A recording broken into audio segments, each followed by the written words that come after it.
नमस्कार साथियों, स्वागत है आपका target with Sumit YouTube channel पर। मैं हूं सुमित सिंह। साथियों, इन्वायरमेंट पर्यावरण एवं पारिस्थितिकी में यह यूपीपीसीएस 2015 का सॉल्व पेपर है। ठीक है, इसके पहले हम लोगों ने 2012, 13 और 14 को देखा था। चलिए स्टार्ट करते हैं। और यदि आप सच में एक सीरियस कैंडिडेट हैं तो यूपीपीसीएस की तैयारी कर रहे हैं या किसी भी एग्जाम्स की तैयारी कर रहे हैं तो आपको पीवाईक्यू ज़रूर पढ़ना चाहिए। उसी क्रम में आज का यह वीडियो आपके लिए। राष्ट्रीय पार्क और संबंधित राज्य। प्रश्न कहाँ से बने थे? राष्ट्रीय पार्क और संबंधित राज्य तो दाचिगम जम्मू कश्मीर, पापीकोंडा आंध्र प्रदेश, सरिस्का राजस्थान और बांदीपुर कर्नाटक। ये क्वेश्चन पूछा गया था। और मृगर्थी तमिलनाडु, ब्लैक बक गुजरात, बन्नेरघट्टा कर्नाटक, कांगेर घाटी छत्तीसगढ़, नतांगकी या इतांगी नागालैंड, मावलिंग अरुणाचल प्रदेश। अगला प्रश्न था बायोडीजल की फसल है। जैट्रोफा फसल है, एक बायोडीजल का पौधा कहा जाता है इसे। पर्यावरण में ग्रीन हाउस प्रभाव में वृद्धि होती है किसकी वजह से? तो वो है कार्बन डाइऑक्साइड। नेक्स्ट क्वेश्चन है वन्य जीव सुरक्षा अधिनियम पारित किया गया 1972। वन्य जीव सुरक्षा अधिनियम किया गया था 1972। वन्य जीवों के अवैध शिकार एवं उनकी हड्डी, खाल व मांस के अवैध व्यापार पर रोक लगाने के उद्देश्य से भारत सरकार ने भारतीय वन्य जीव संरक्षण अधिनियम 1972 पारित किया। इसे 2003 में संशोधित कर इसमें कठोर दंड और जुर्माने का प्रावधान किया गया है। अगला प्रश्न है अंतर्राष्ट्रीय ओजोन दिवस 16 सितंबर को मनाया जाता है। क्यों, कैसे? देखते हैं। सूर्य से आने वाली पराबैंगनी किरणों को वायुमंडल में स्थित ओजोन गैस की एक परत पृथ्वी पर आने से रोककर उससे होने वाले हानिकारक प्रभावों से जीवों को बचाती है। कौन? ओजोन परत। इसी परत के संरक्षण के लिए मनुष्यों में जागरूकता फैलाने के उद्देश्य से 16 सितंबर 1987 को मॉन्ट्रियल प्रोटोकॉल पर हस्ताक्षर करने के साथ ओजोन दिवस मनाने की शुरुआत हुई। क्लियर है।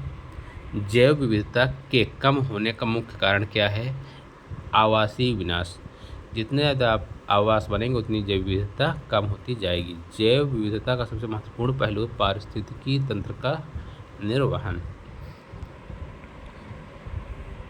अगला प्रश्न है भारत दूसरा पेपर हुआ था 2015 में पीसीएस में ही। भारत में जैविक विविध हॉट स्पॉट के रूप में पहचाना जाता है तो सर्वाधिक है पश्चिमी घाट में। हॉट स्पॉट शब्द का प्रयोग सबसे पहले 1988 में टारमन मायर्स द्वारा किया गया। किसी स्थान को हॉट स्पॉट क्षेत्र घोषित करने के लिए कुछ मापदंड तैयार किए गए हैं, जैसा कि इस क्षेत्र में 1500 से अधिक स्थानीय संवहनी पौधों की प्रजातियां होनी चाहिए और इसकी 70% से अधिक प्राथमिक वनस्पतियां नष्ट हो चुकी हों। पारिस्थितिक तंत्र क्या होता है?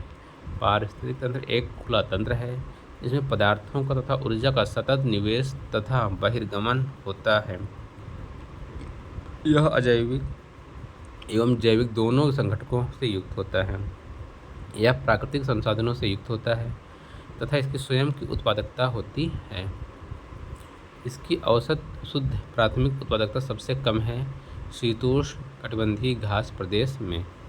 शोषण द्वारा खर्च के बाद संचित सकल ऊर्जा को शुद्ध प्राथमिक उत्पादन कहते हैं।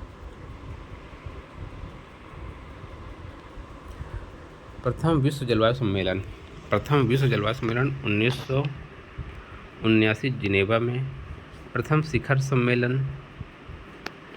पृथ्वी शिखर सम्मेलन एजेंडा 22 से संबंधित है।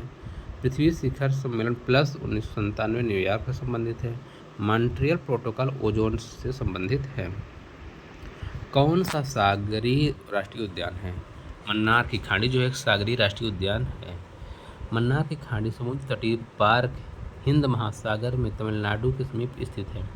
यह क्षेत्र 21 छोटे छोटे द्वीपों से मिलकर बना है। यहाँ पर कोरल रीफ पाई जाती है। यहाँ ड्यूगांग नामक संवेदनशील समुद्र समुद्री स्तनधारी जीव भी पाया जाता है।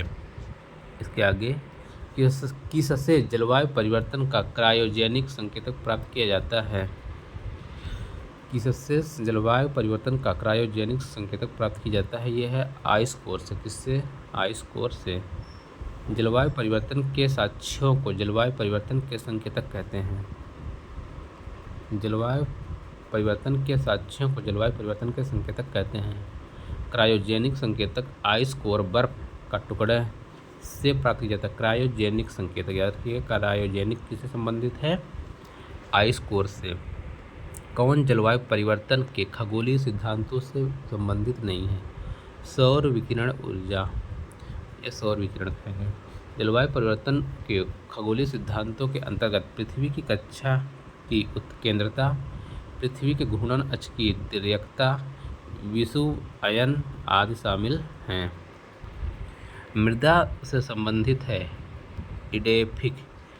इडेफिक का संबंध किससे है? मृदा से। इडेफिक क्या होता है? इडेफिक कारक में मिट्टी की भौतिक, रासायनिक और जैविक गुण शामिल होते हैं, उसी कहते हैं इडेफिक। कौन प्रवाल विरंजन में सर्वाधिक महत्वपूर्ण कारक है? तो यह है वैश्विक ऊष्मन। कौन है? वैश्विक ऊष्मन। प्रवाल विरंजन के लिए सर्वाधिक महत्वपूर्ण कारक वैश्विक ऊष्मन या वैश्विक तापन को माना जाता है।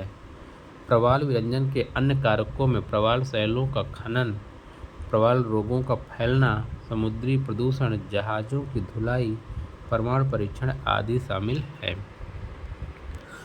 प्रवाल पर निर्भर रहने वाले रंगीन जूजेंथिली शैवाल जब पर्यावरणीय घटकों के नकारात्मक प्रभाव के कारण उनके ऊपर से हट जाते हैं तो प्रवाल अपने वास्तविक सफ़ेद रंग में आ जाते हैं। इसे ही प्रवाल विरंजन कहते हैं। सर्वाधिक जैव विविधता पाई जाती है उष्णकटिबंधीय वर्षा वनों में। भारत में जलवायु परिवर्तन पर प्रथम क्रिया योजना प्रकाशित हुई। यह शुरू हुई 2008 में। कौन कृत्रिम पारिस्थितिक तंत्र है? तो ये धान का खेत, वन, झील, घास का मैदान प्राकृतिक है, लेकिन ये धान का है, कृत्रिम का है। खाद्य श्रृंखला फूड चेन में मानव है, प्राथमिक तथा द्वितीयक उपभोक्ता दोनों है। प्राथमिक उपभोक्ता वह उपभोक्ता जो अपने भोजन के पौधों पर निर्भर रहता है, प्राथमिक उपभोक्ता, जैसे चरने वाले पशु, ऊंट, खरगोश। द्वितीयक उपभोक्ता वह उपभोक्ता जो पोषण के लिए शाक भक्षी या अन्य प्राणियों पर निर्भर रहता है, जैसे सांप, भेड़िया। ठीक है। जैव विविधता के इसका मुख्य कारण क्या है? प्राकृतिक आवासीय विनाश। जो जैव विविधता का ह्रास हो रहा है, आवासीय विनाश। अब 2017 का पेपर। ठीक है।